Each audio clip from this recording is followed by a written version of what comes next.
concentrado, né?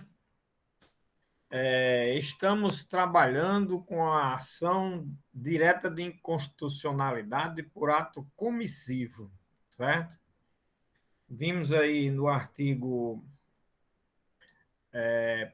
primeiro que cuida das duas ações, o artigo 2º, a partir do artigo 2º, aí que nós trabalhamos exatamente a questão da ação direta de inconstitucionalidade por ato comissivo, aí vimos a questão da legitimidade no artigo 2º, o artigo 3º, os requisitos da petição inicial e o objeto desta ação, né? A forma instrumental da petição inicial com a documentação, ainda nesse artigo 3º, né? E aí, aqui vem agora o artigo 4º, que indica a possibilidade de vício, de defeito na petição inicial da ação direta de inconstitucionalidade. E quando é que quais são os defeitos que ela pode ter? Primeiro, quando a petição inicial foi inepta, e a petição inepta, aqui, você vai lá para o sistema do Código de Processo Civil, onde tem o conceito legal de inepta, os vícios que levam a considerar uma petição inepta, não é isso? No 330, 300 por ali, assim. A petição que não é fundamentada quer dizer que não traz exatamente esses fundamentos jurídicos do pedido em relação a cada uma das impugnações, não é? Que está lá no inciso 1 do artigo 3º. Ela não é fundamentada e é manifestamente improcedente. Serão liminarmente indeferidas pelo relator. Aí, essa questão de uma ação dessa natureza ser manifestamente improcedente é interessante aqui porque, na realidade, a petição inicial manifestamente improcedente, ela está fundamentada, ela não contém vícios de inepta e é manifestamente improcedente, sim. Por quê? Porque pode ser que aconteça de serem fundamentos já superados pela jurisprudência do Supremo, por análise de outra matéria correlata, que já tenha, com relação aos fundamentos utilizados, já tenha sido objeto de alguma análise pelo tribunal, é uma hipótese, né? Então, a melhor forma que tem de analisar uma improcedência manifesta que leva a um indeferimento liminar de uma ação dessa natureza, que é raro, é difícil, não é uma coisa assim comum, frequente, não, é muito difícil acontecer uma hipótese dessa. Agora, o que pode acontecer é isso. Nós estamos diante, por exemplo, de um controle de constitucionalidade concentrado. Vamos admitir que a matéria já tenha sido submetida ao Supremo em mais de uma oportunidade em controle difuso, vamos admitir. E os pontos de fundamentos que foram trazidos já tenham sido objeto de análise em controle difuso, em recursos extraordinários que o Supremo tenha analisado. E aí, vamos admitir que ele também tenha rejeitado os fundamentos e tenha rejeitado não tenha acolhido, tenha rejeitado o acolhimento do recurso no que diz respeito aos mesmos fundamentos. Então, essa é uma hipótese em que o relator, olha, essa matéria já foi analisada repetidas vezes em controle de constitucionalidade difuso, e todos os pontos aqui trazidos como fundamento já foram rejeitados pelo Supremo Tribunal Federal, e aí, em razão dessa circunstância, é a hipótese de indeferir liminarmente a petição inicial por se encontrar a situação de manifesta improcedência, né, logo de plano. É uma hipótese rara, mas pode acontecer, certo? Como nós temos as duas formas de controle, isso não é uma novidade se vier a ocorrer, ok? Então, por isso é que nós temos aí essas três possibilidades que o legislador dá de se indeferir liminarmente pelo relator, o relator indeferir liminarmente, uma petição inicial de uma ação direta de inconstitucionalidade. Não é? A petição inepta, a petição não fundamentada, e é manifestamente improcedente. Como é uma decisão de relator, aí cabe agravo da decisão quem deferir a petição inicial. Esse agravo é um agravo interno, é o que a gente chama de recurso de juízo singular, de juízo monocrático, singular ou monocrático, interno. Aí é chamado de agravo interno por isso, porque ele é interposto dentro do mesmo órgão jurisdicional, o Supremo Tribunal Federal aqui, não é? Então, é agravo interno, que está regulamentado no Código de Processo Civil também, não é? Aqui não tem o prazo, então você vai para o prazo do próprio Código de Processo Civil. Esse agravo interno hoje é susceptível de interpor no prazo de 15 dias, não é? E só quando for ocorrer indeferimento liminarmente por parte do relator. Bom, no artigo 5º nós temos o quê? Proposta de ação direta não se admitirá desistência. Nós estamos diante de direito indisponível e que não pode haver as ações coletivas em regra e de forma geral, elas são insuscetíveis de desistência, como a gente vem falando aqui. Com muito maior razão, uma ação direta de inconstitucionalidade. Não se pode jamais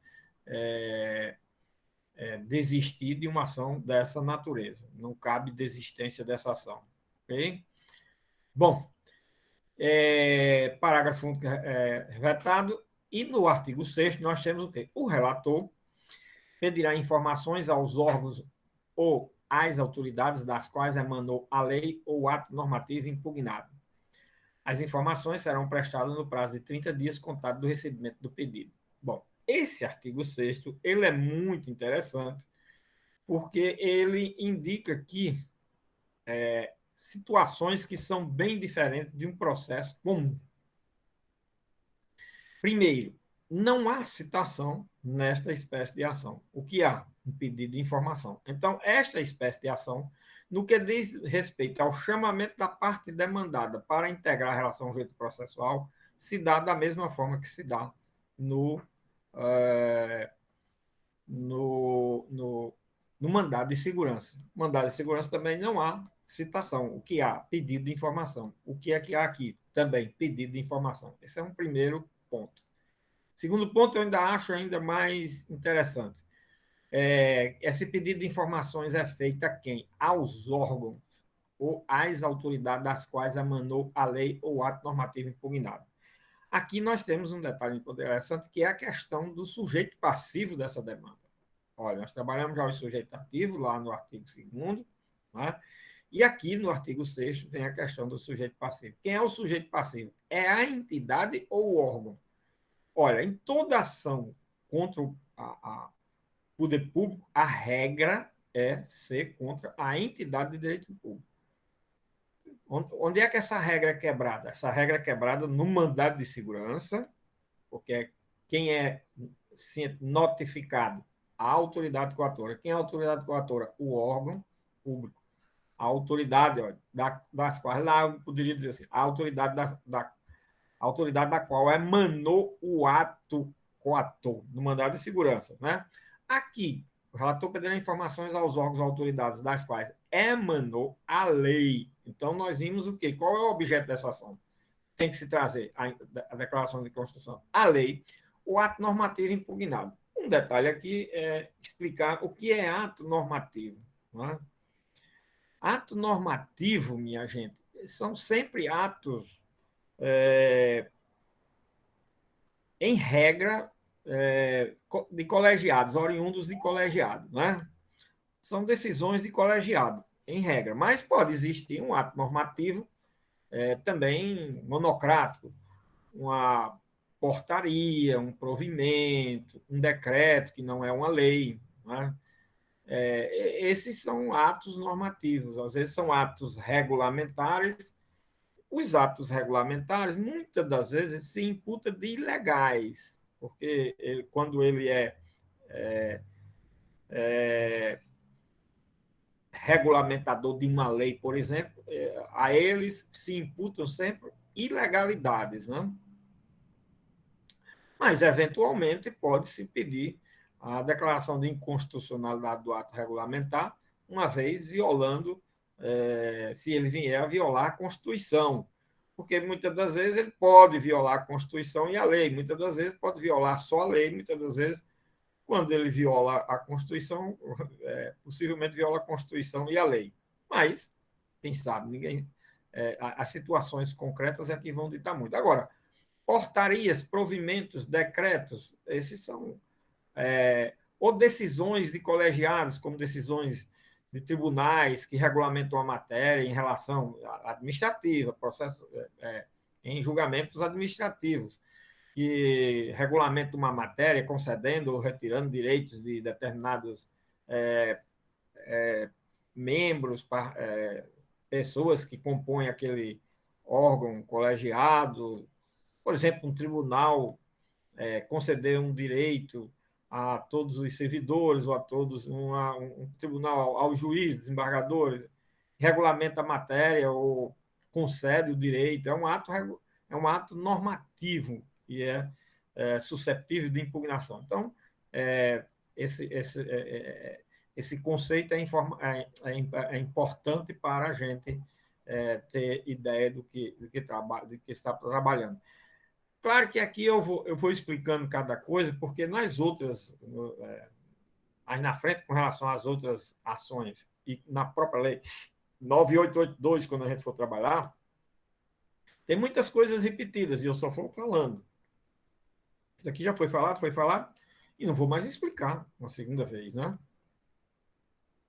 Então, esse artigo 6º, ele é importante porque indica a forma de cientificar a parte contrária, que é através de notificação, e não é de citação, como é no processo comum, e também dita a regra de sujeito passivo, que não são as entidades, sim órgãos ou autoridades. Aí, órgão, por exemplo, se for uma lei, presidente da República, presidente do Congresso, da Câmara, do Senado, governador do Estado, presidente da Assembleia Legislativa, e vai por aí afora, certo?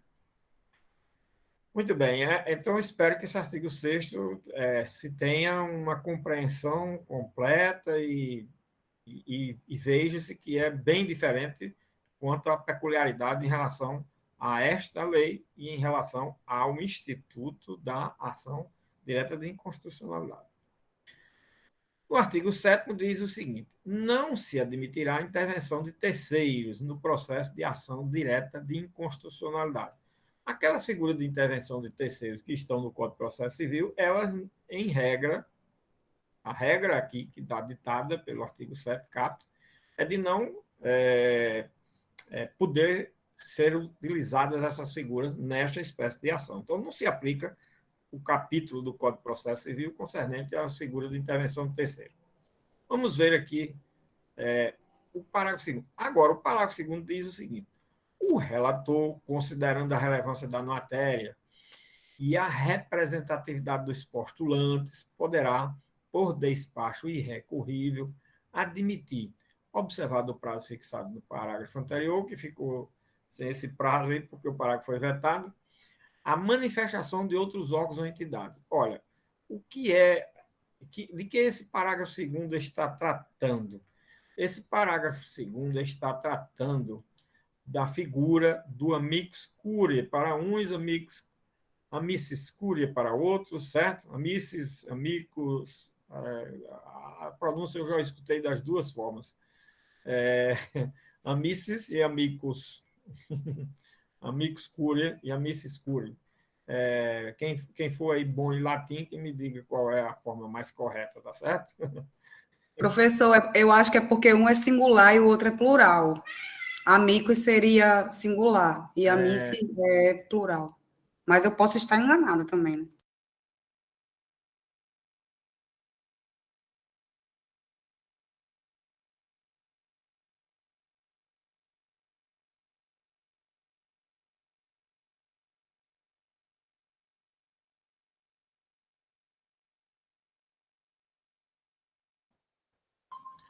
Alô, alô? Voltou? Eu voltei? Não. Voltou. E você também, né, Tanaka? Você falhou primeiro e depois foi eu aqui. E eu, pelo menos eu não escutei o que você falou sobre. Ah, sobre a pronúncia, né? E a É, grafia, é porque eu creio que amicus é singular e amici é plural, em latim. a Miss seria no plural. É possível. Eu já escutei as duas pronúncias, mas não verifiquei na hora se eles estavam se estava havendo realmente essa questão do plural e singular. Mas tem sentido também, certo? Bom, pessoal, então essa é a figura do amicus curiae, né?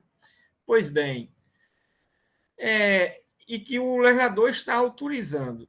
Um detalhe aqui importante: na época dessa lei, o amicus curiae não estava incluído no Código de Processo Civil como uma figura de intervenção de terceiros.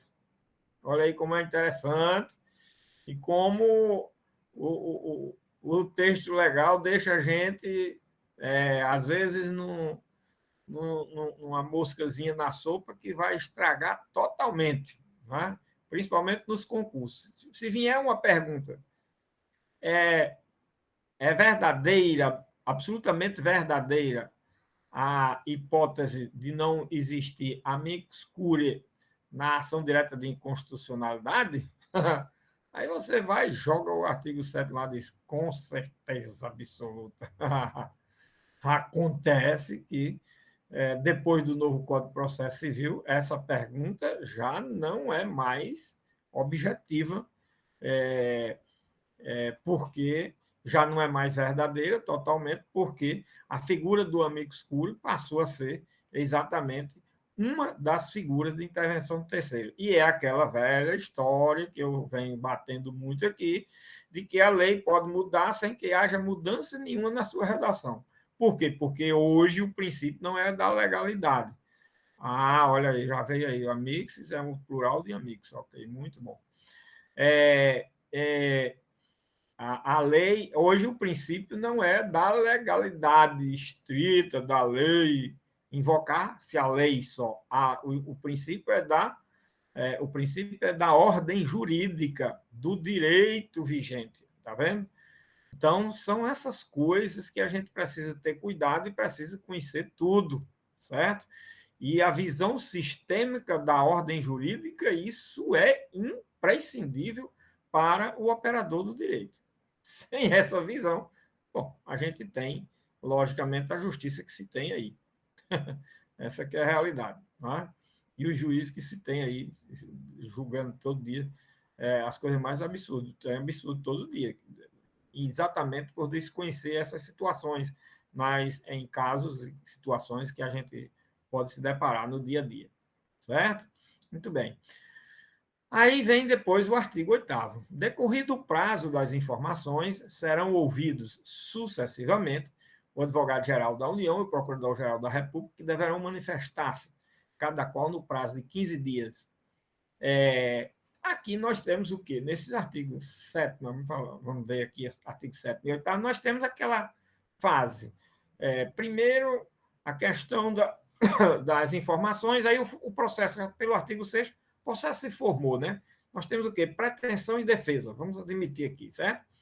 Aí vem o artigo 7º e 8º, vem para a parte da instrução do processo, né? Decorrido dos prazos das informações, serão ouvidos o advogado-geral da União, é ouvido, procurador-geral da República, no prazo de 15 dias. E vencido esse prazo, o relator lançará o relatório com cópia a todos os ministros e pedirá dia para julgamento. Vou ler aqui os parágrafos desse artigo 9, que eles são muito interessantes. Esse artigo 9 diz: vencidos os prazos do artigo anterior, o relator lançará relatório com cópia a todos os ministros e pedirá dia para julgamento. Aqui é como se tivesse sido concluída a instrução do processo e já vai fazer o relatório, caminha cópia a todos os ministros, vou explicar por quê. Né? Mas aí os parágrafos 1º, 2º, 3º, eles são... eles precedem a cabeça do artigo, por incrível que pareça.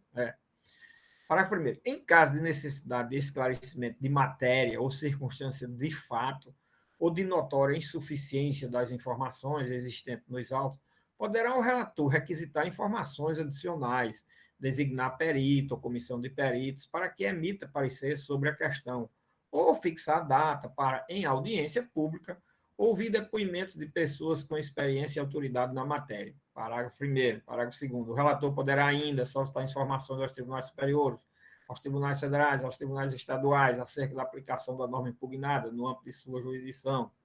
Terceiro, as informações, perícias e audiência que se referem aos parágrafos anteriores serão realizadas no prazo de 30 dias contado da solicitação do relator.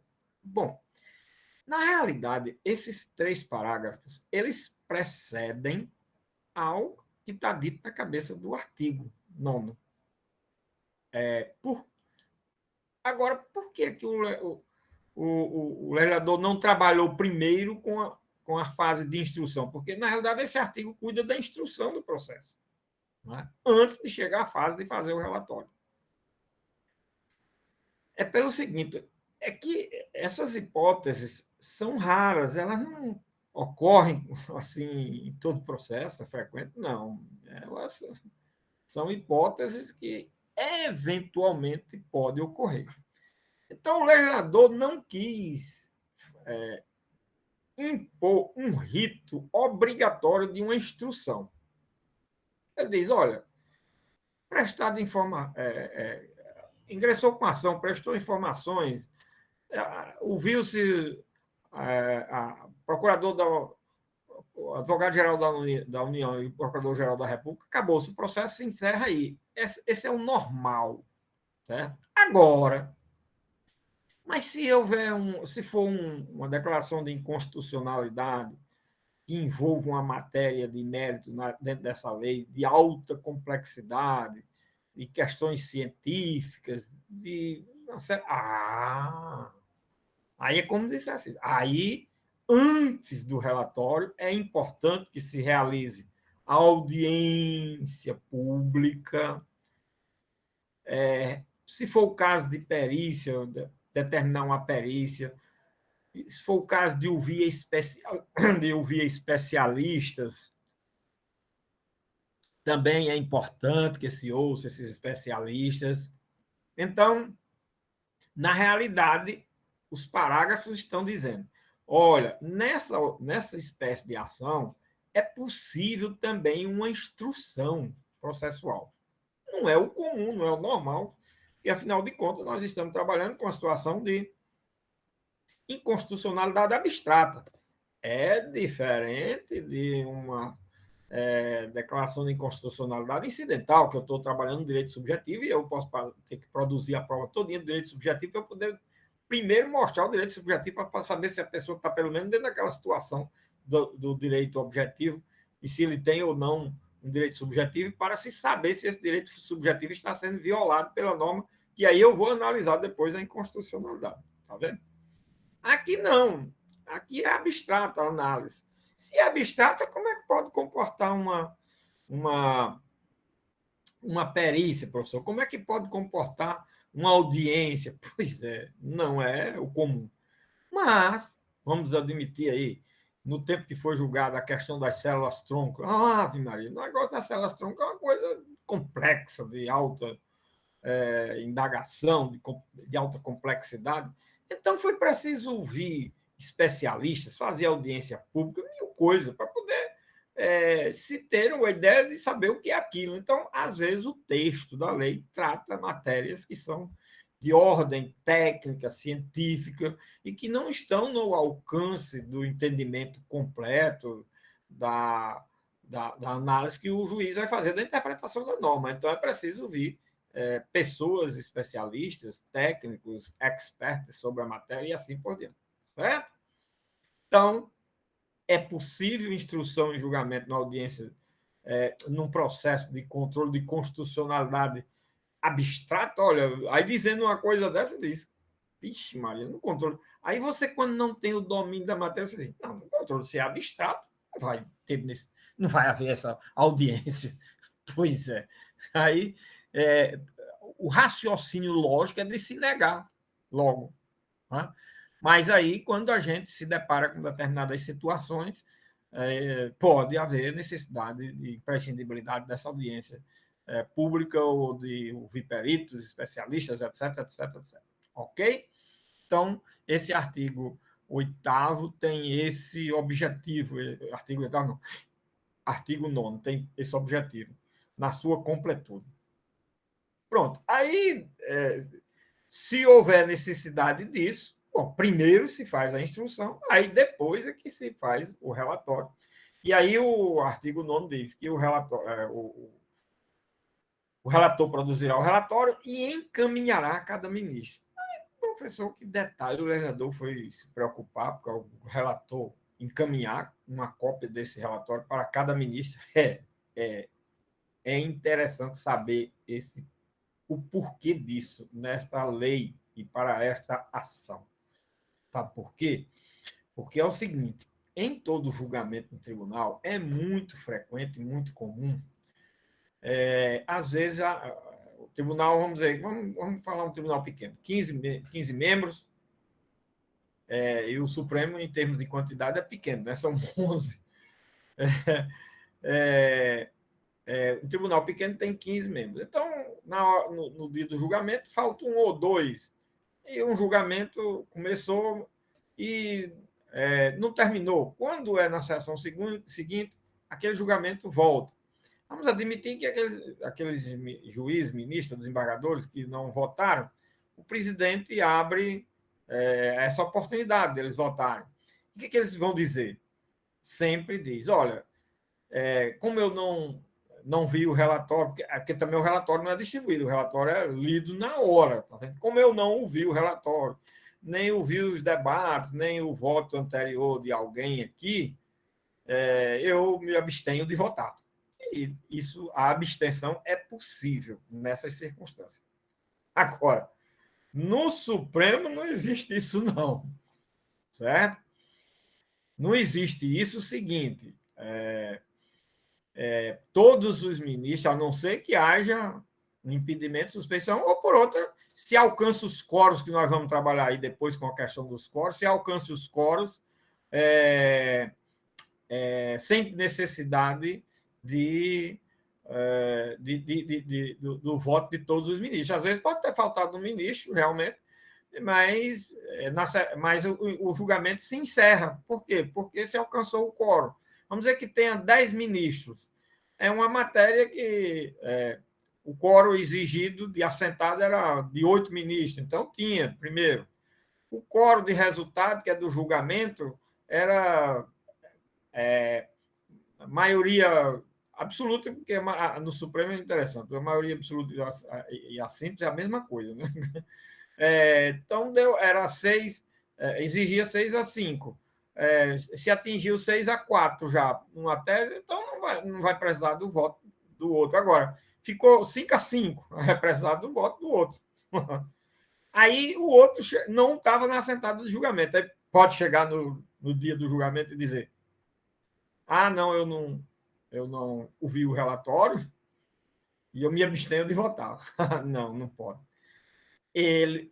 Primeiro, porque o relatório ele recebeu, certo? Segundo, aí é por isso que a lei obriga que o relatório seja distribuído a todos os ministros, que ele não pode alegar isso, certo?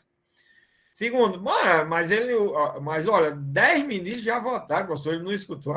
Ele ou se julga habilitado, ou diz que não se julga habilitado, pede vista do processo, mas vai ter que se pronunciar, vai ter que votar, a não ser que ele alegue impedimento ou suspeição também. Pronto. É exatamente por isso, minha gente, que o legislador aí, quando a gente lê assim num primeiro momento, sem conhecer o funcionamento da máquina, né, a gente acha que o legislador se preocupar com a história de distribuir um relatório para todos os ministros é uma coisa de só menos importância. Mas não. Para o caso concreto, é uma questão altamente relevante, tendo em vista essas peculiaridades, tá bom? Muito bem. Então, nós temos aí, agora, a primeira conclusão aqui é do artigo 2º ao artigo 9º, a questão do que diz exatamente o, o capítulo 2, a seção 1, da admissibilidade e do procedimento da ação direta de inconstitucionalidade. Analisamos exatamente esses aspectos. Agora, ao analisar esses aspectos, nós analisamos a questão, logicamente, dos sujeitos, do objeto, além do procedimento. Ao analisar a questão de admissibilidade, analisamos a questão do sujeito, do objeto e do procedimento, né? Da instrução e tudo o que pode acontecer. E aí conclui o processo, conclui a, a, a instrução e o processo já vai ser submetido a julgamento. Né? Aí é a fase, nós temos aí a fase da propositura da ação até a fase de alcançar o momento do julgamento, tá certo?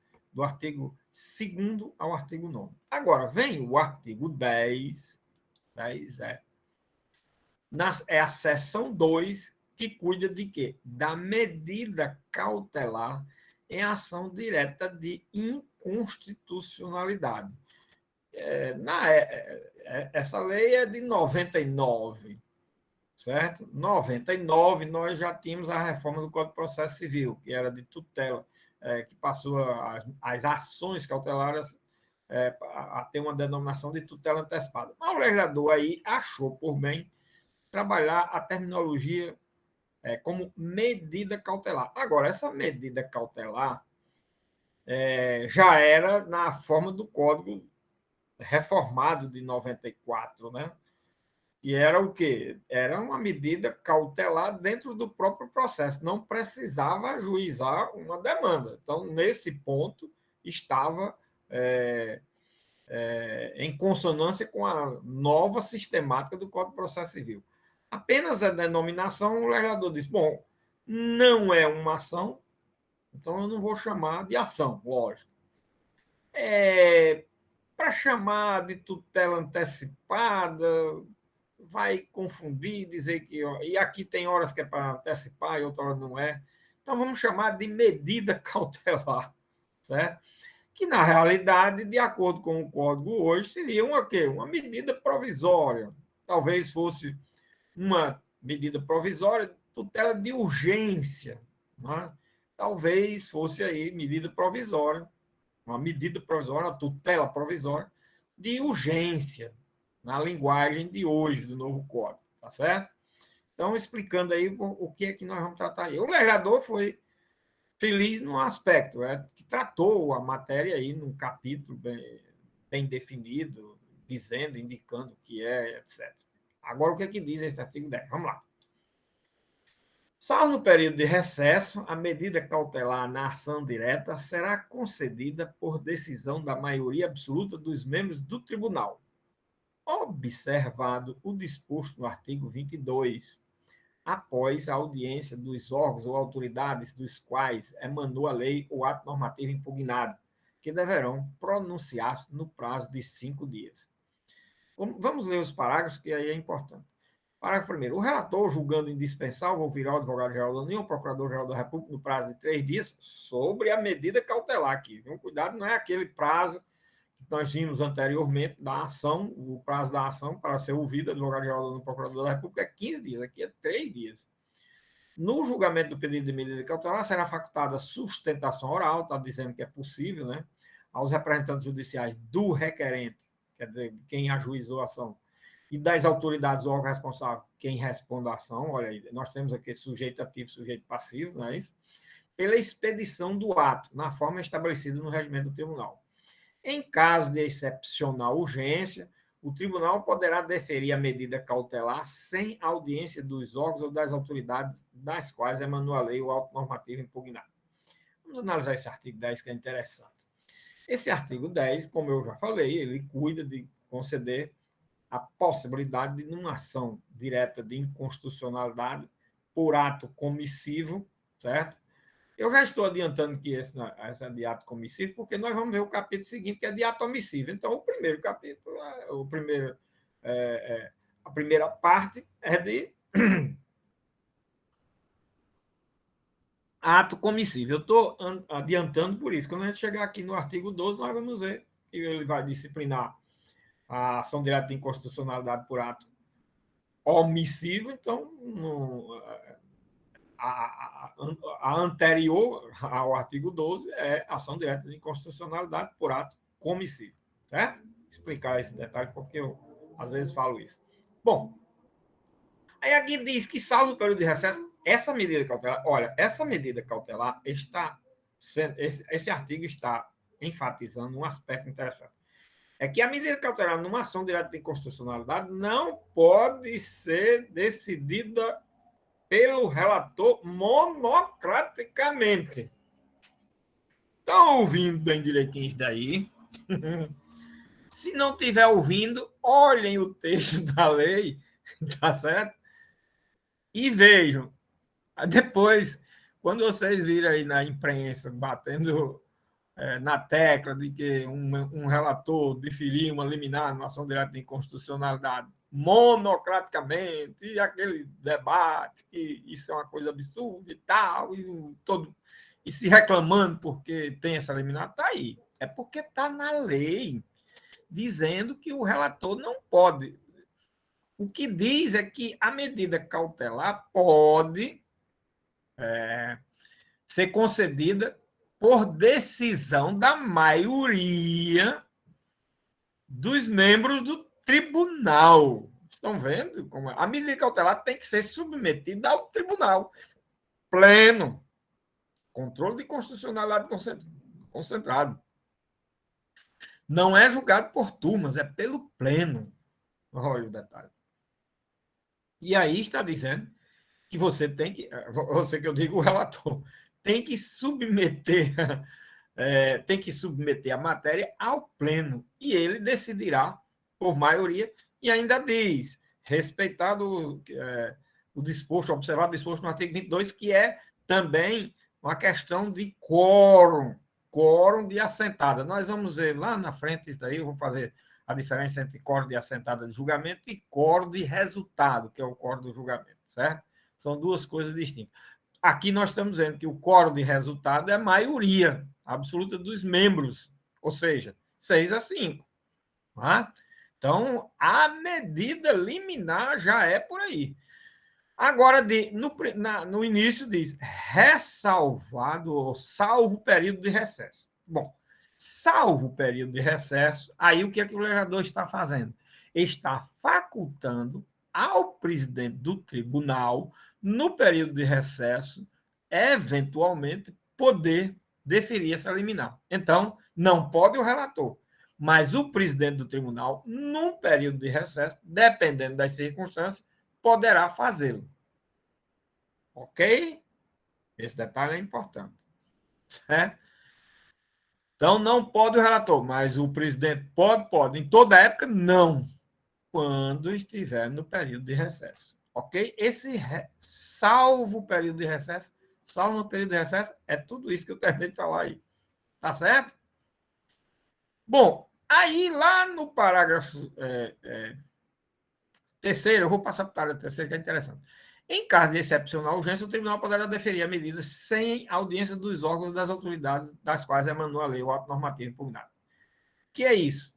É dizendo também que a regra é que, mesmo quando se pede a medida cautelar, tem que se instaurar um contraditóriozinho com relação a essa medida cautelar.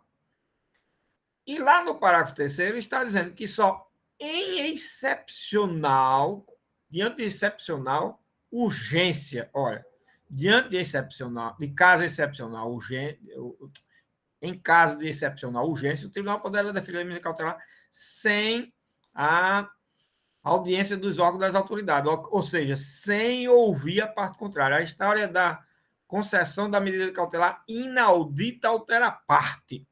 Agora aqui nesse latim aqui eu sei, viu? É inaudita altera parte. Onde vocês viram aquele pars Pode ser a petição do presidente da OAB. Está errado.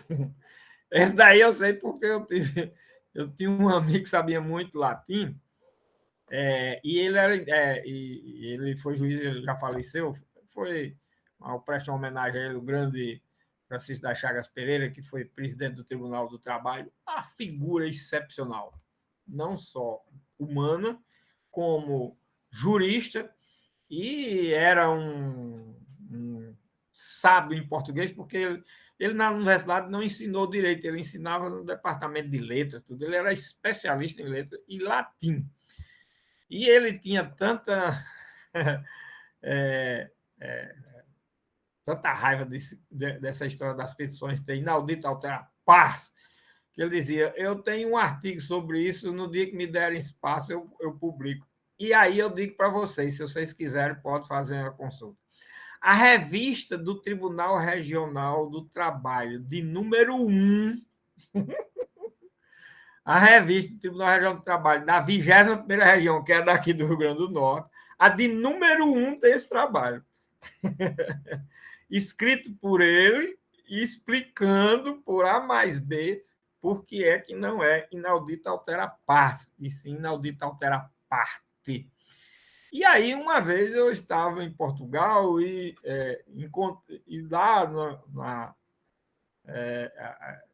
numa visita que a gente fez à Faculdade de Direito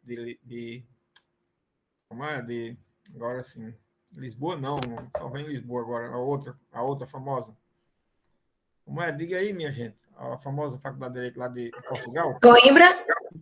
De Coimbra, isso, claro, obrigado. A famosa Faculdade de Direito lá em Portugal. Aí a gente encontrou, as coisas da vida, encontramos um professor de latim medieval, sei lá. O latim dele era tão especializado que era uma espécie de latim medieval. Ele ensinava no curso de letras de lá, latim medieval, da Idade Média, um negócio desse assim. E a especialidade é muito grande.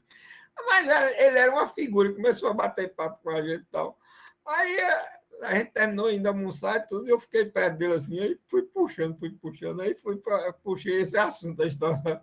Aí ele deu lá uma hora de explicação, eu também não entendi nada, não, mas porque ele explicou por que poderia ser inaudita altera parte, inaudita altera pars. Mas na forma como. Aí eu dizendo como era a forma, colocava na petição. Não, aí não pode ser nunca inaudita altera pars. Aí eu cheguei aqui, encontrei com esse meu amigo, eu digo, rapaz, agora eu acredito no que você disse. Porque eu encontrei um especialista em latim, professor de latim medieval. Agora você imagina a especialidade do cara. Então, e eu conversando com ele disse aquilo que está no seu trabalho lá da revista.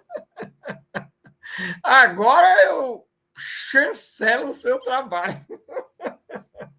É por isso que eu digo, essa parte aí eu sei, porque ouvi e temos aí, todos nós podemos ver esse trabalho que está na revista número 1, porque ele compôs o tribunal, foi logo no primeiro, logo na criação do tribunal, e quando o tribunal publicou a primeira revista, ele não teve dúvida, o primeiro artigo que ele escreveu foi exatamente esse, certo? Então, quem quiser ter a curiosidade, eu sei dessa fonte e dessa informação, e aí quem tiver a curiosidade pode ir olhar lá, ok? E aí também vale para citar quem criticar, dizer, rapaz, não é inaudita altera parte, não, é inaudita altera pars. Não. Aí você invoca o trabalho e a fonte, pode invocar que é certeza, ok? Muito bem, minha gente. Então, aqui, o tribunal poderá deferir excepcionalmente sem ouvir a parte contrária. Então, tem que haver o contraditório. A regra é haver o contraditório. Por isso que, após a audiência dos órgãos, olha, o deferimento da liminar, da cautelar, como diz o artigo 10, é após o deferimento, aliás, após a audiência dos órgãos, a autoridade das quais emanou a lei. Emanou a lei o ato normativo.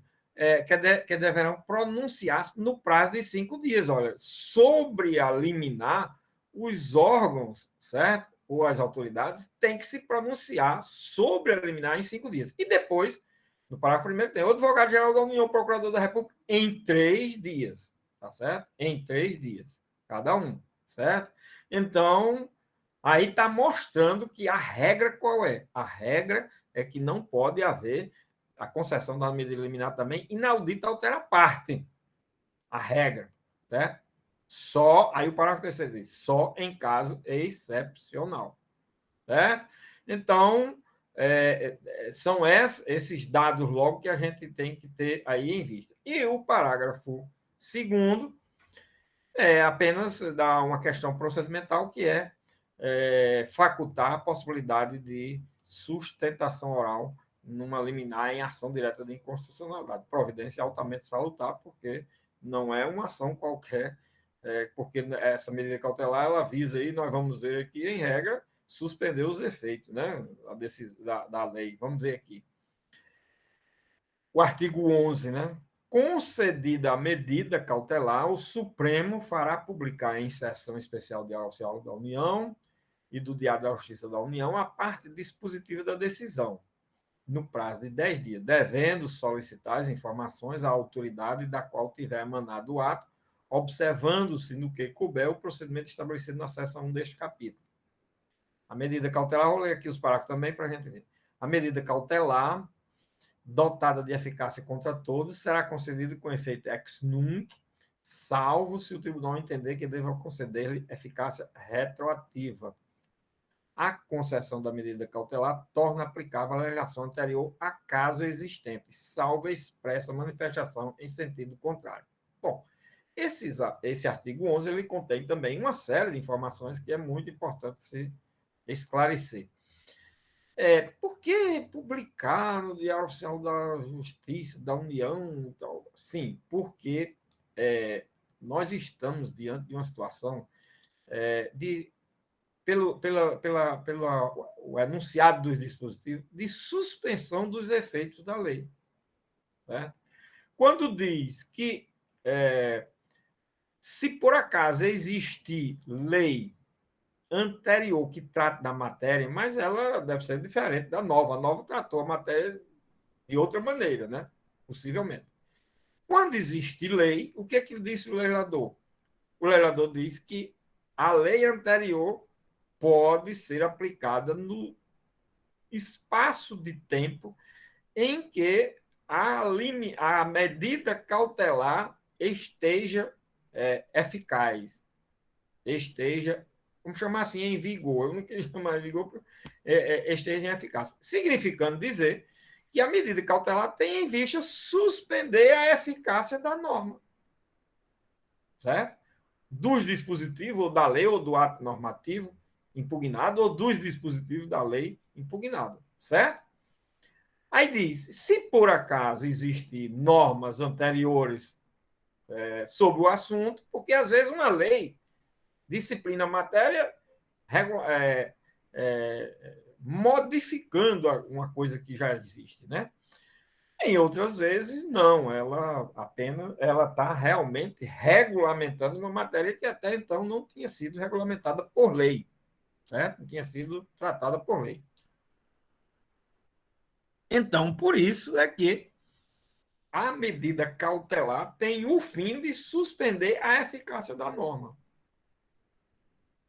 E aí, se não tiver norma anterior, fica sem norma do jeito que já estava.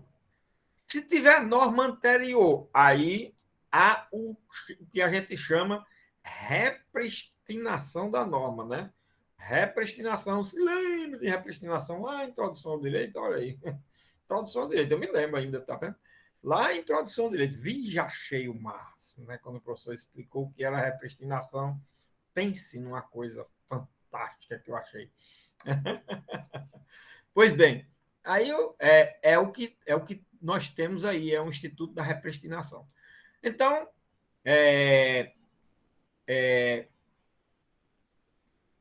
o Instituto da Repristinação, como a gente está vendo aqui, é possível, a não ser que o tribunal aqui tem salva expressa manifestação em sentido contrário, a não ser que o tribunal diga expressamente. Mesmo existindo norma anterior, a mesma não será repristinada. Pronto, é um exemplo. Agora, se tem norma anterior e ele silenciou na concessão da liminar, automaticamente a norma anterior se repristinará. Certo? Estão vendo aí que os detalhes como são interessantes? Muito bem. Essa é uma informação muito rica e importante. Outra informação.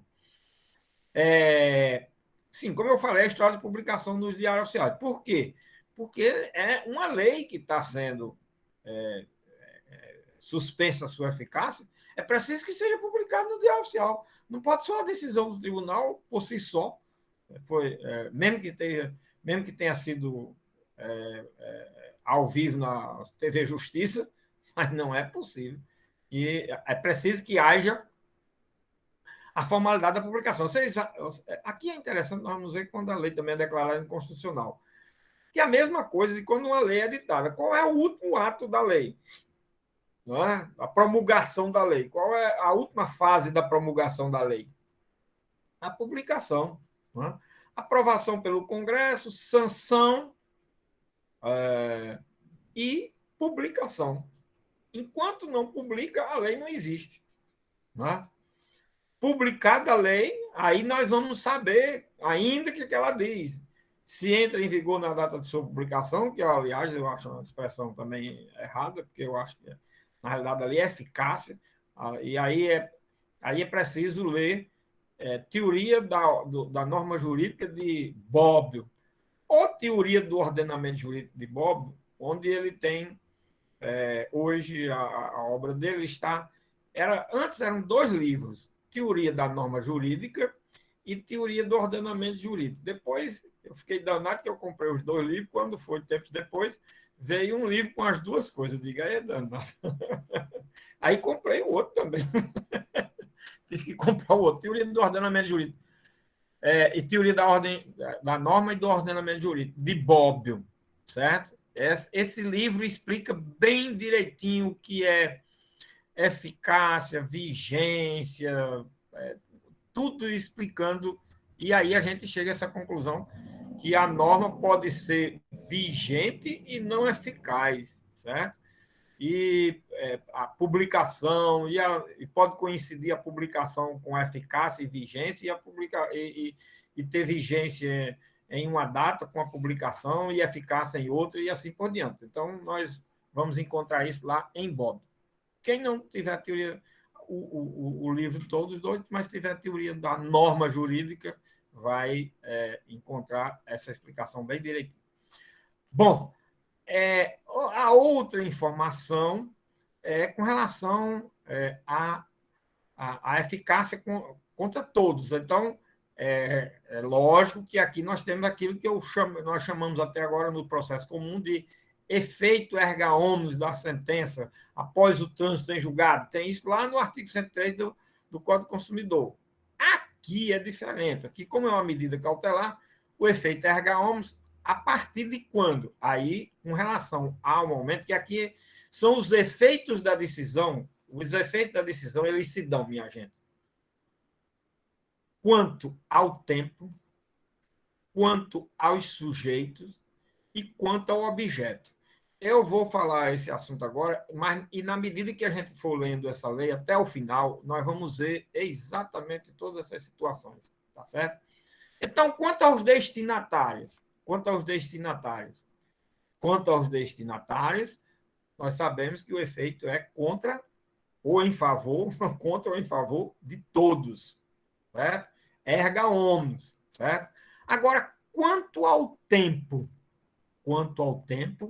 é a partir da data em que é publicado. Ex nunc, certo? Não é retroativo, não é ex tunc. É só a partir dali, a partir daquele momento. Eu não vou dizer do julgamento, porque, como exige a publicação, não pode ser do julgamento, tem que ser exatamente da publicação, tá certo? Então, essas outras informações são muito interessantes. Agora, será concedido com efeito ex nunc? Tudo tem um salvo aí, certo? O legislador aí é muito sabido. Ele trabalha as duas coisas. É preciso ter cuidado. Aí você diz assim, mas professor, tem uma ação direta de inconstitucionalidade que o efeito foi dado ex tunc. Pô, tá certo, tá aí na lei. Se o tribunal se pronunciar de forma expressa que o efeito é ex tunc, a partir da origem, aí nós estamos com o efeito ex tunc.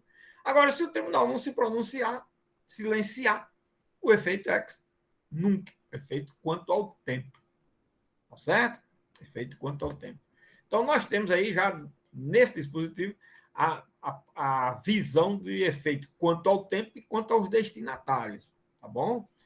E a gente, na medida que a gente for lendo aqui, eu vou mostrando a vocês situações de efeito quanto ao objeto, por exemplo, tá certo? E assim por diante. Ok? Muito bem. Então, nós temos aí o entendimento a respeito do artigo 11, né? O artigo 11 na sua completude. Em seguida, vem o artigo 12. Né? O artigo 12, que diz o seguinte: havendo pedido de medida cautelar o relator em face da relevância da matéria e de seu especial significado para a ordem social e a segurança jurídica, poderá, após a prestação das informações, no prazo de 10 dias, e a manifestação do advogado-geral da União e do procurador-geral da República, sucessivamente, no prazo de 5 dias, submeter o processo diretamente ao tribunal, que terá a faculdade de julgar definitivamente a ação. Olha, esse artigo 12 é aquele artigo que quem não for da área lê 200 vezes e não vai entender. Porque ele só cuida na parte de. Porque ele está na seção que cuida de medida cautelar na ação direta de inconstitucionalidade por ato comissivo. Aí você diz, mas o que significa isso aqui, pelo amor de Deus, como medida cautelar? Pois é, de medida cautelar, ele só tem essa denominação aí no início. E é o seguinte, ele, na realidade, ele se ampara nessas circunstâncias. Se por acaso, eu vou explicar agora para vocês verem como é o entendimento de um dispositivo legal. Se por acaso alguém ingressa com ação direta de inconstitucionalidade por ato comissivo e pede liminar, o que esse artigo está dizendo? A leitura dele leva a quê? O relator tem que olhar duas coisas. Primeiro, se é caso de trabalhar liminar mesmo, mandar, aí vai trabalhar a hipótese do artigo 10 e 11. Certo? Ou o relator poderá dizer, olha, nós estamos diante de uma situação, presta atenção, de uma situação, aqui o artigo 12, vamos ver, de uma matéria de alta relevância e de especial significado para a ordem social, a segurança jurídica. Ele olha isso daí. Se ele olhar isso daí e vislumbrar um desses elementos aí, quais os elementos, professor? Os elementos concernentes à relevância da matéria, especial significado da ordem social ou a segurança jurídica. Se ele vislumbra um desses elementos, ele diz, olha, é o seguinte, eu não vou analisar essa liminar. Primeiro, ele não pode, ou dizer assim, eu não vou levar esse processo. Vamos admitir que ele vai cumprir o que está na lei. Vamos admitir, porque ninguém cumpriu. Todo dia os relatores indeferem liminar em ação direta. Todo dia direito. Eu estou chamando bem a atenção por causa desse problema, certo? Que é muito reclamado aí na imprensa e pelos próprios ministros do Supremo e assim por diante. Bom, cada um fala do outro, né? Do ministro do Supremo é bom isso. Cada um fala do outro e cada um faz a mesma coisa, né? Ou todos falam de ou a maioria fala de um e depois vai fazendo rodízio, né? Vamos falando e aquele que tem um problema desse, os outros todos falam. Aí depois muda, faz o rodízio, porque daqueles que falou é quem vai fazer, aí os outros falam também. E assim vão fazendo o rodízio. É só prestar atenção ao julgamento, as coisas que a gente vai ver exatamente. Assista às sessões do Supremo, que vocês vão ver como é muito interessante. Depois que a gente vê esses dois textos de lei, aí vai ser fácil para vocês assistir a sessão do Supremo, porque vocês vão entender.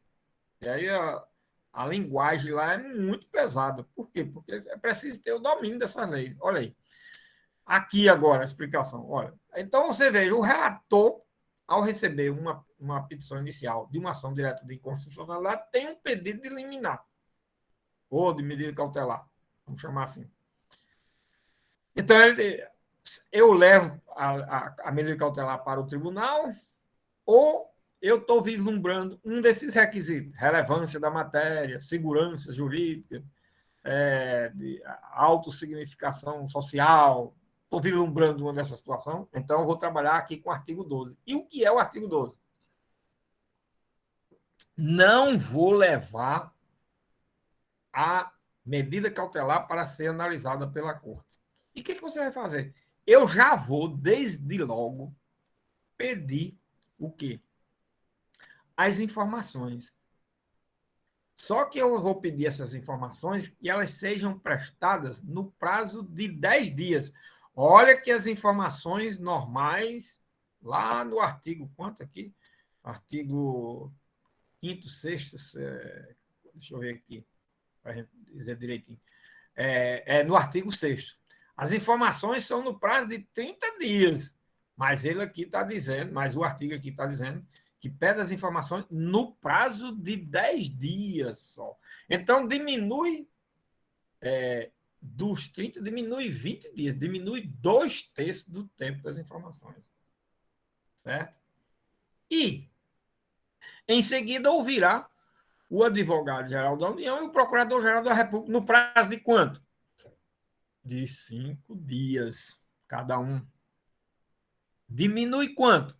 2/3 também. Porque quanto é o prazo, quanto tempo de prazo é dado ao procurador da República e ao advogado da União na ação direta de inconstitucionalidade?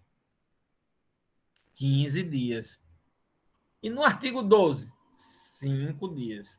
E aí, uma vez concluída essa fase, aquilo que eu já falei, isso daí já é suficiente, já leva imediatamente para julgamento. Submete o processo diretamente ao tribunal, que terá a faculdade de julgar definitivamente. Olha, não é para analisar a medida cautelar, é para julgar definitivamente já a ação. Aí, julgando aí, já fica resolvido o problema, definitivamente. Aí, minha gente, você sabe todo esse imbróglio que existe com o artigo 12, que o legislador não disse, nem destacou isso, é uma ação direta de inconstitucionalidade de rito sumário ou de procedimento sumário. Então, nós temos aí no artigo 2º a 9º, nós temos a ação direta de inconstitucionalidade de rito comum, certo? Temos nos artigos 10 e 11 a possibilidade de análise, de pedido de análise de uma medida cautelar numa ação direta de inconstitucionalidade, por ato comissivo. E temos no artigo 12 a possibilidade de uma ação direta de inconstitucionalidade de rito ou procedimento sumário. Pronto. Eis aí a possibilidade. Agora, só 2 observações sobre esse artigo 12. Uma, às vezes o relator entendeu uma coisa e o tribunal diz, não é, o tribunal decide outra, ele diz, não, aqui não está configurada essa hipótese do artigo 12, então vamos analisar como liminar. Aí aproveita e analisa a liminar, a medida cautelar, tá certo? Deferindo ou indeferindo.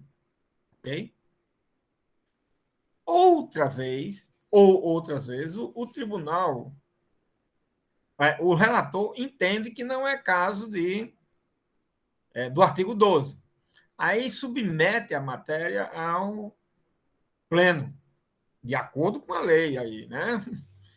Aí, quando chega lá no pleno, ele tem ouvido a parte, aí o pleno vai dizer, não, esse caso é muito, envolve um interesse muito grande de relevância jurídica, de significação social, essa ação tem que ser julgada no rito do artigo 12.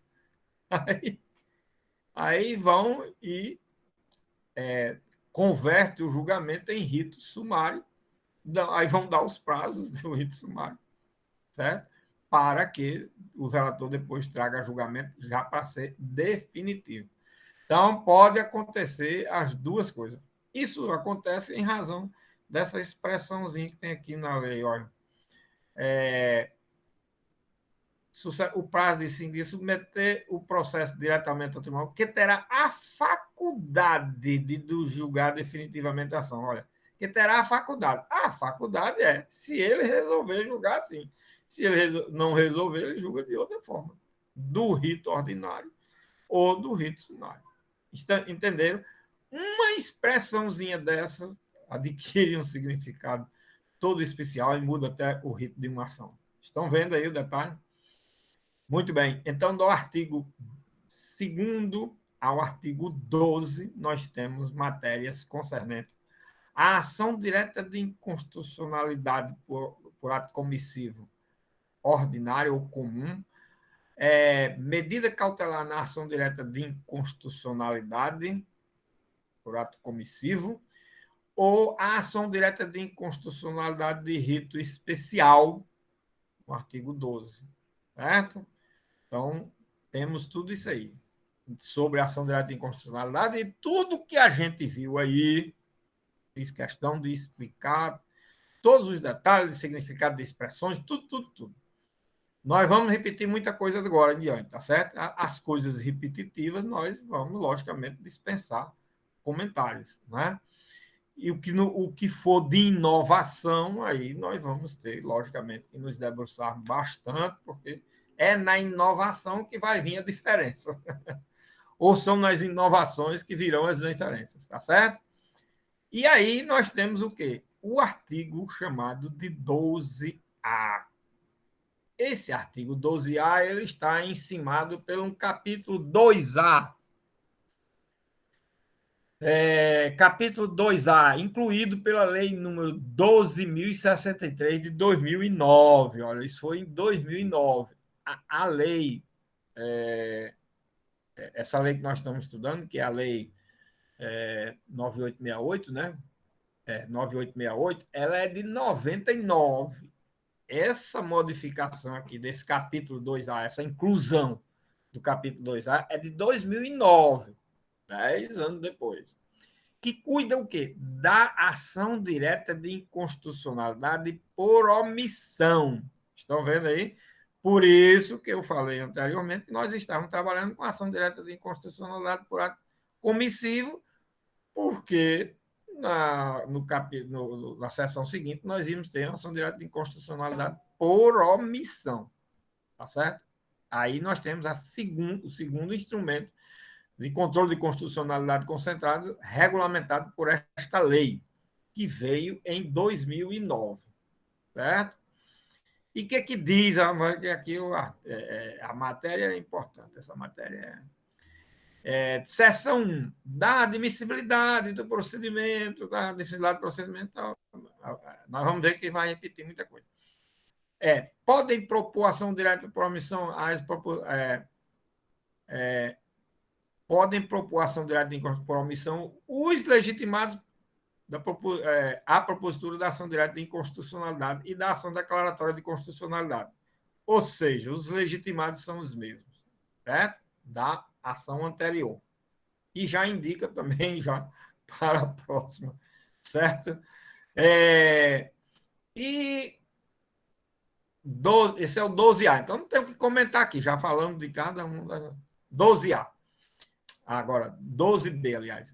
A petição indicará a omissão inconstitucional, total ou parcial, quanto ao cumprimento de dever constitucional de legislar ou quanto à adoção de providência de índole administrativa. Aqui, minha gente, E mais o quê? O pedido com as suas especificações.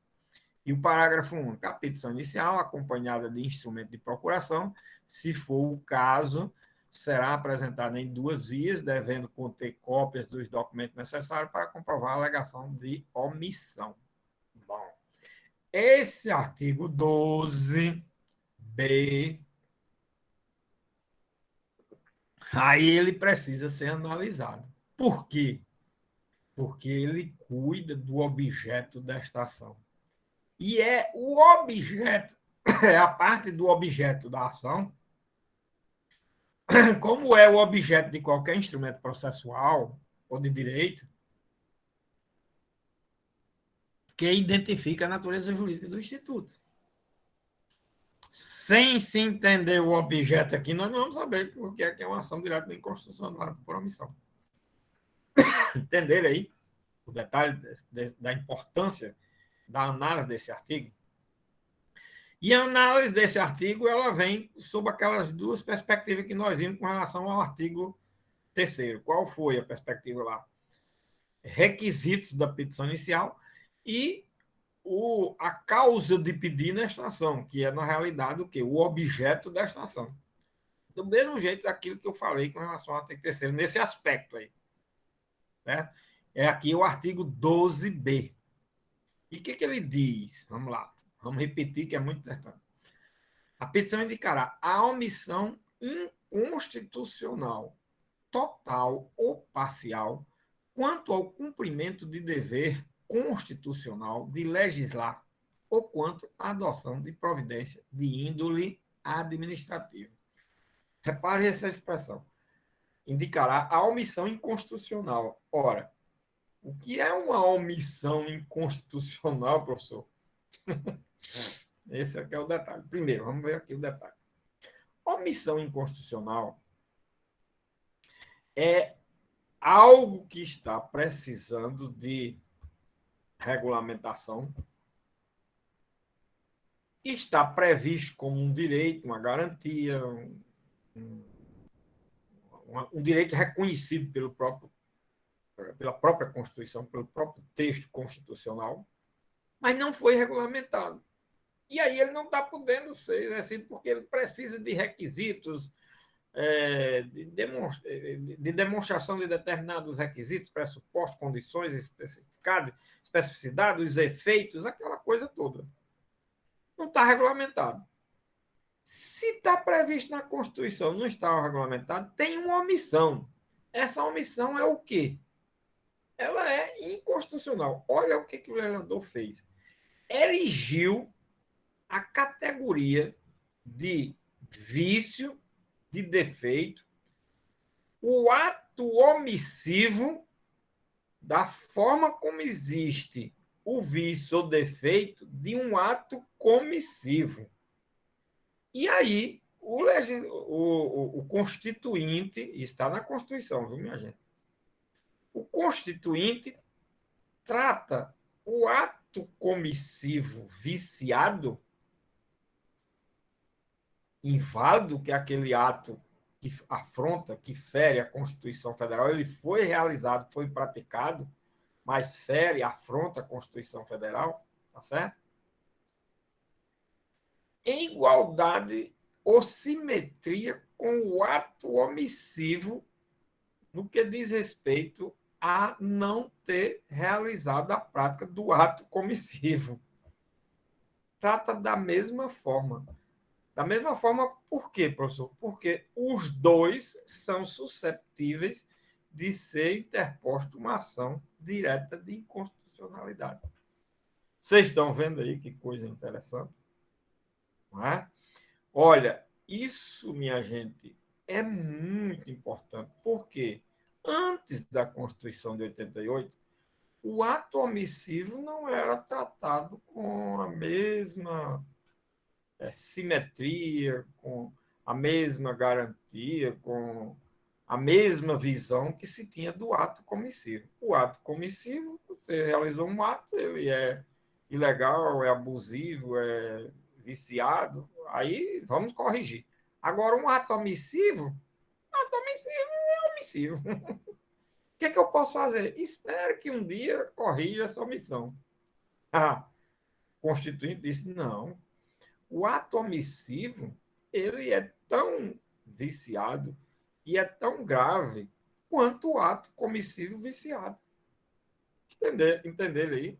Aí é por isso que ele diz, quando o ato é omissivo, ele é inconstitucional. E, logicamente, eu tenho que demonstrar que existe aquele direito para eu poder, existe aquele direito assegurado na Constituição, para eu poder dizer que a omissão é inconstitucional. Aí ele diz, ato omissivo inconstitucional, total ou parcialmente. Bom, total e parcialmente, porque eu posso não ter regulamentado nada sobre a matéria, tá certo?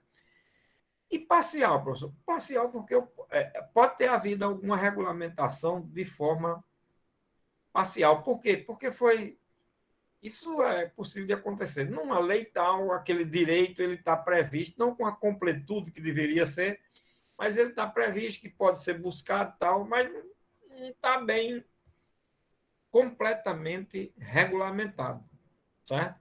Pode ser que o assunto não tenha ficado completamente regulamentado. Isso é o que se chama de ato omissivo parcial.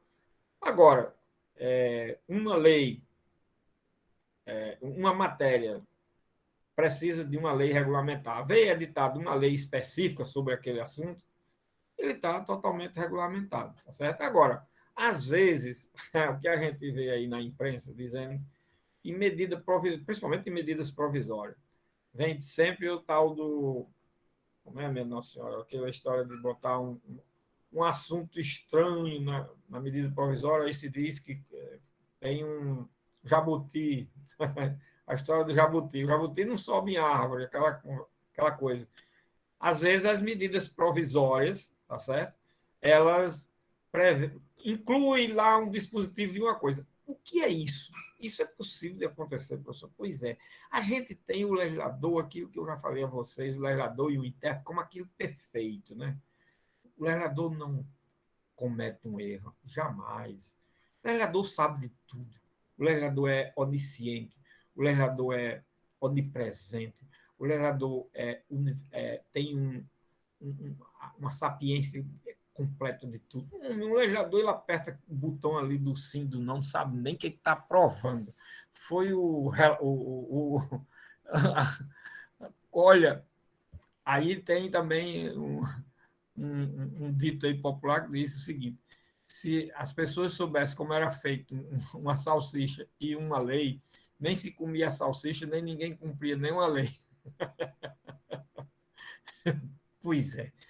Vocês não queiram saber como é que é aprovada uma lei. Só indo ao parlamento, passando um dia lá e olhando naquelas comissões, naquele plenário, para ver como é que uma lei é aprovada. Aí você tem uma ideia de que é pior do que a salsicha.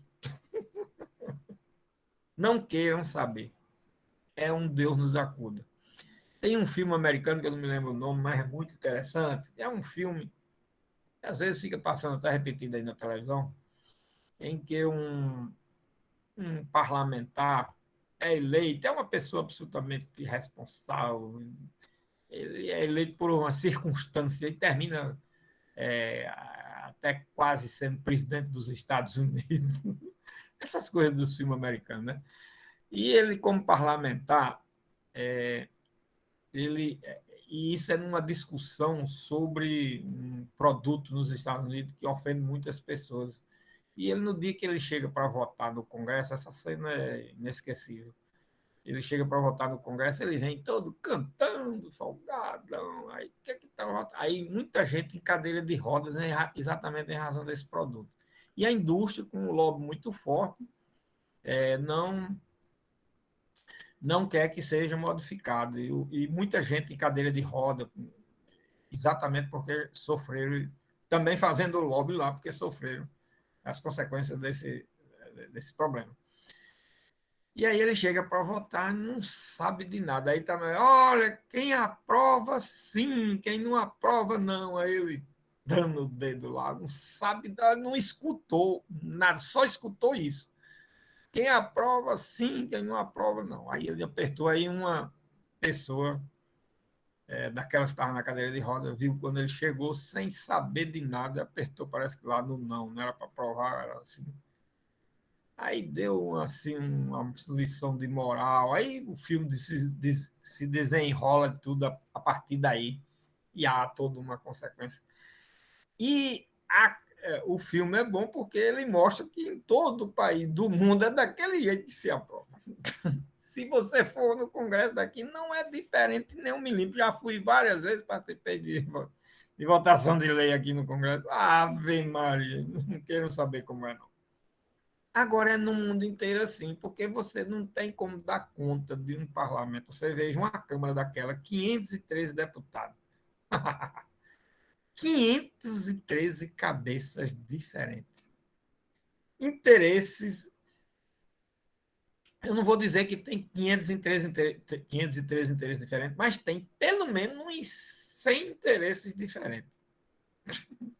De grupos, vou botar assim, grupos de 5 pessoas, no mínimo, no mínimo. Pode até ter mais. Aí é interesse de trabalhador, de empresário, do empresário agricultor, empresário isso, empresário... Minha Nossa Senhora, vocês não queiram saber a salada que é um negócio daquele. Então, eu estou dizendo isso daí para justificar o quê? Aí é por isso que numa medida provisória daquela, aí chega um parlamentar e diz, eu só aprovo se botar tal coisa. Não tem nada a ver o assunto com a medida provisória. Mas aí ele diz, eu só voto. Aí chega outro. Aí ele diz, o grupo, o meu grupo de parlamentar, meu partido, meu não sei que lá, só vota se botar. Aí o pobre do relator da matéria vai jogando lá, vai jogando, que é para ver se aprova. Porque se não jogar, não obtém 1% dos votos. Aí vai botando lá, vai botando os tais do jabuti, né? E aí, na hora, aprova lá. Aí diz, agora vamos para os destaques. Aí bota outro deputado, olha, você peça destaque das matérias tais, que é para ver. Aí uns destaques são rejeitados e outros não. Aí termina saindo a medida provisória com as coisas mais estapafúrdias do mundo. Então, é por isso que pode ter havido a regulamentação da matéria de forma parcial. Porque pode chegar e bota no jabuti desse, num projeto de lei, numa medida provisória, e bota uma coisa, bota aí, olha, isso daí, eu sou representante dos trabalhadores, não sei de que lá, eles estão pedindo isso, bota aí, o cara botou um artigo lá daquele negócio, não regulamentou não, mas falou sobre o assunto. Aí, para o parlamentar, isso já é suficiente. Tá bom, então deixa aí. Não, nós vamos aprovar isso aqui. Aí o, o líder do relator, eu boto, que é isso? Por mim, vai tudo aí. Aí bota. Aí a matéria ficou falada, mas não regulamentada. Então ficou. Às vezes fica pior do que não tivesse regulamentado nada. Por isso que é dada a oportunidade exatamente de se dizer que a omissão foi parcial, certo? E essa omissão parcial conduz a se constituir numa omissão como se fosse total, certo? Aí é por isso que o legislador colocou omissão inconstitucional parcial ou total, ok? Quanto ao cumprimento, aí aqui o restante é dizendo, quanto ao cumprimento do dever constitucional de legislar, quer dizer, o dever é constitucional de legislar. Ou quanto à adoção de providências de índole administrativa. Bom, a omissão pode existir por providência de uma regulamentação da matéria que compete ou ao presidente da República ou ao próprio Congresso, sem necessidade de sanção do presidente por decreto legislativo, porque decreto legislativo pode ser editado pelo... Então, é matéria, às vezes, que está na Constituição que depende só da regulamentação por parte do presidente da República, administrativo, ou por parte do Congresso, administrativamente. Aí é também omissão não legislativa, aí, mas sim administrativa, certo? E aí, nessa situação, nós temos o quê? A possibilidade da ação direta de inconstitucionalidade por omissão. E o pedido com suas especificações. Você vai ter que pedir que seja corrigida a omissão, declarada a omissão de tal matéria, certo? E aí vamos ver aí o que é para ser feito. Aí nós vamos trabalhar isso aí agora, né? Vamos ver aqui. Bom, a petição inicial, aí aqui é a instrução da petição inicial, a documental, né? Acompanhado de instrumento de procuração, se for o caso, será apresentado em 2 vias, devendo conter cópias dos documentos necessários para comprovar a alegação de omissão. Aí é só dizendo quais os documentos que podem ser apresentados com a inicial. E no artigo 12C, nós temos aquela mesma história dos vícios. A petição inicial, inepta, não fundamentada e manifestamente improcedente serão liminarmente indeferidas pelo relator. Também já falei isso. Cabe agravo da decisão quem deferir a petição inicial, já falamos. Proposta de ação não se admitirá de existência, já falamos. Aplique-se ao procedimento da ação direta de inconstitucionalidade por omissão, no que couber as disposições constantes da seção 1 do capítulo 2 desta lei. Ou seja, quanto à instrução, procedimento, chamamento das partes, ao processo, tudo aquilo.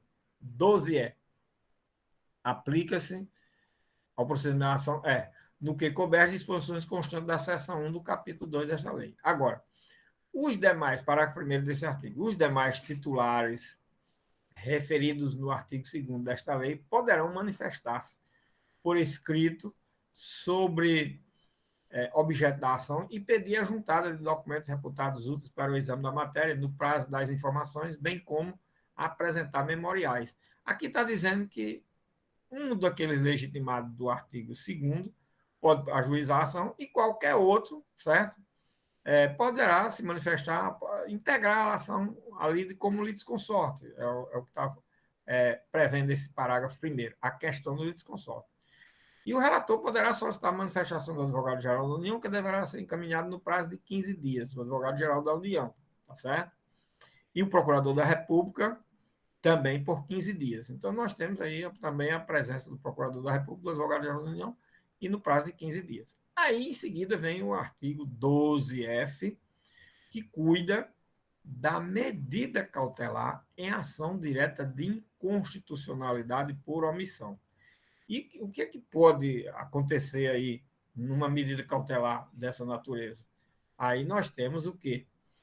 A medida cautelar poderá consistir na suspensão, aqui no 12F, em caso de excepcional urgência e relevância da matéria, o tribunal, não o relator, nem decisão monocrática, por decisão da maioria absoluta de seus membros, observado o artigo 22, mesma coisa, poderá conceder medida cautelar após a audiência dos órgãos, autoridades responsáveis, que deverão pronunciar-se no prazo de 5 dias. Olha, não é que também a regra não é conceder sem audiência da parte contrária, sem o contraditório, se faz um mínimo contraditório, dando prazo de 5 dias para ser ouvido, certo?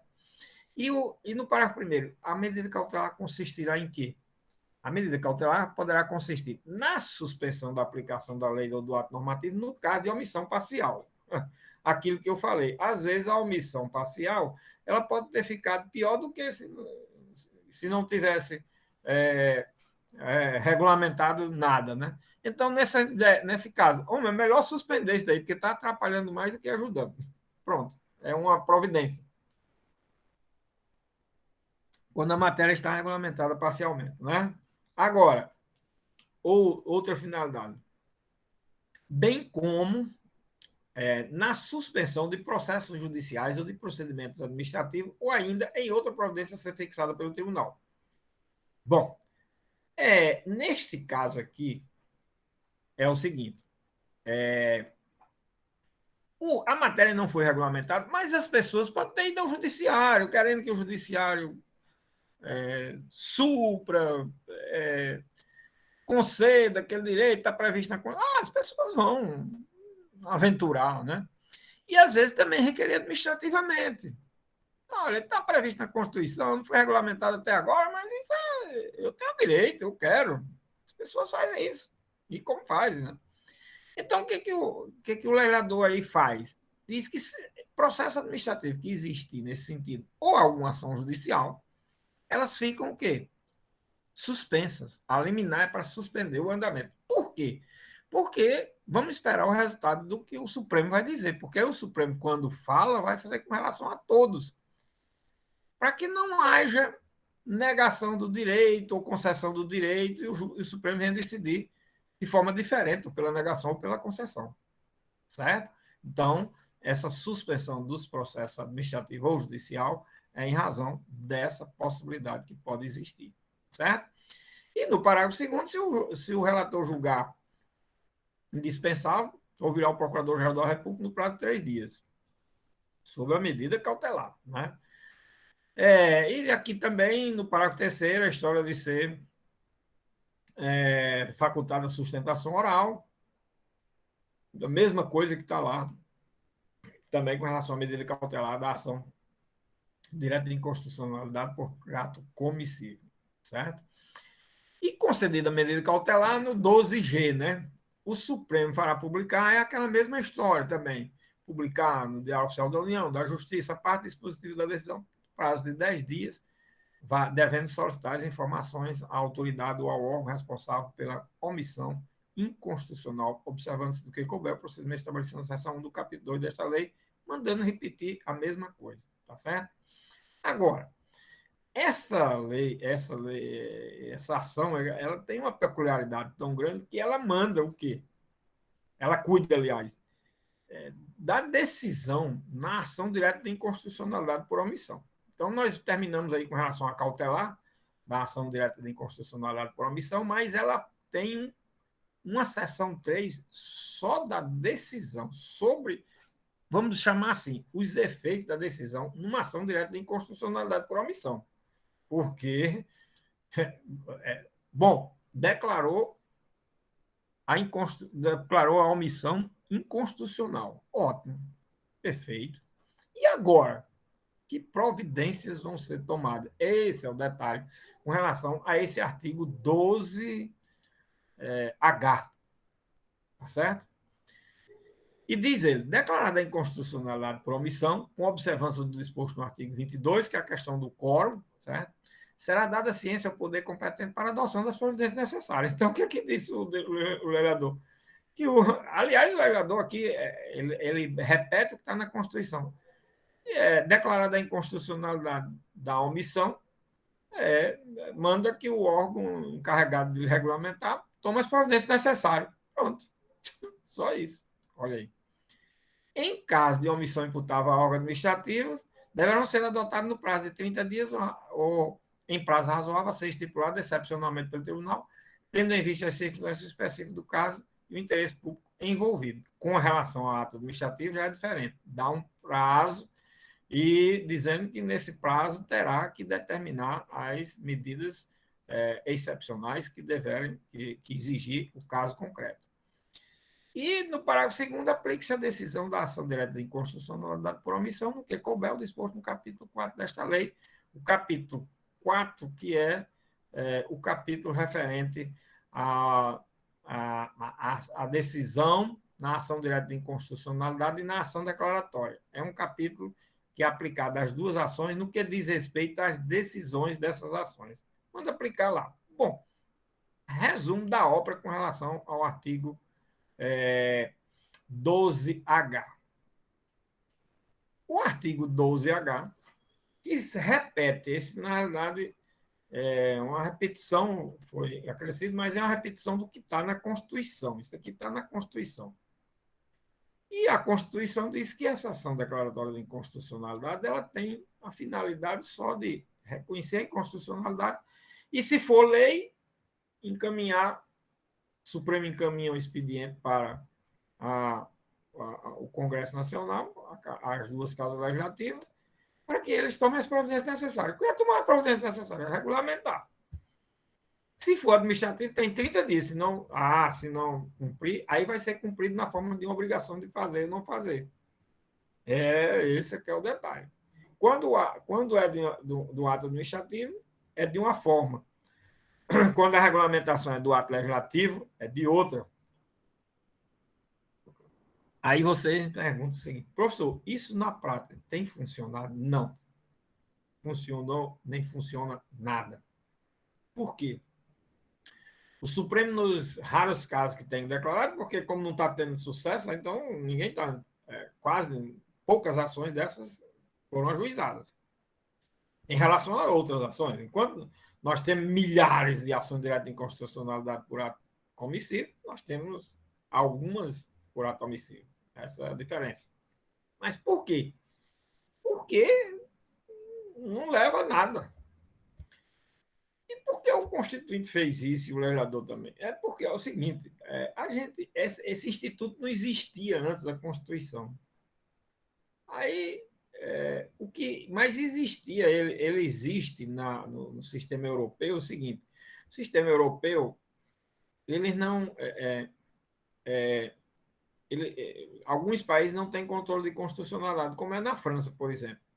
Tem controle de constitucionalidade pelo Poder Judiciário. O Poder Judiciário se depara com a situação de inconstitucionalidade, aí diz assim, olha, realmente essa lei é inconstitucional, essa norma é inconstitucional para o caso concreto, mas como nós não temos poder de controle, comunique-se, vamos fazer pelo menos uma comunicação ao parlamento para que ele corrija a lei, porque o tribunal reconheceu que é inconstitucional a lei. Isso no ato comissivo, tá certo?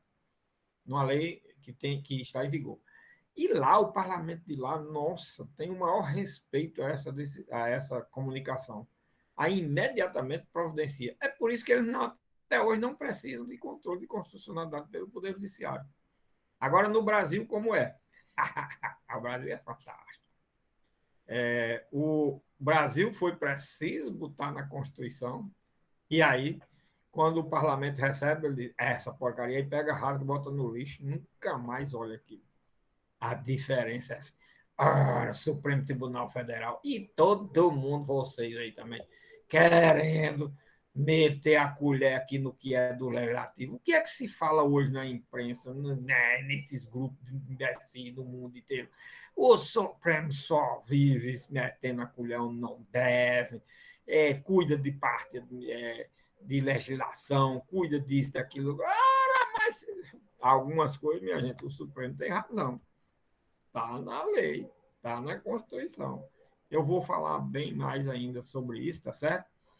Hoje a gente fica por aqui, mas eu vou explicar, ainda não terminou não esse assunto, certo? Eu coloquei hoje aqui só com relação ao que está no texto da Constituição e da lei. Mas nós vamos fazer uma análise aqui para ver como é que está isso hoje, como é que vem sendo trabalhado. E depois nós vamos ver o mandado de injunção, aí com o mandado de injunção a gente vai fazer a interconexão aí, não é planetária, mas é legal mesmo. Interconexão legal, sistemática das normas para a gente entender a diferença e por que não pode uma coisa, no outro não pode, e assim vai. Tá bom? Pois, por hoje a gente fica aqui, que está na hora já aí, né, doutora Tamara? Professor. Tem alguém aí perguntando? Oi. Sim, pois não. Roberto, licença, Diga, boa noite. Roberto. Só uma pergunta, eu vi no Cigar que o senhor marcou a data de entrega do trabalho para a próxima quinta. Sim, aí eu queria saber 19. se existe... Dia 19, isso. Aí eu queria saber se existe a possibilidade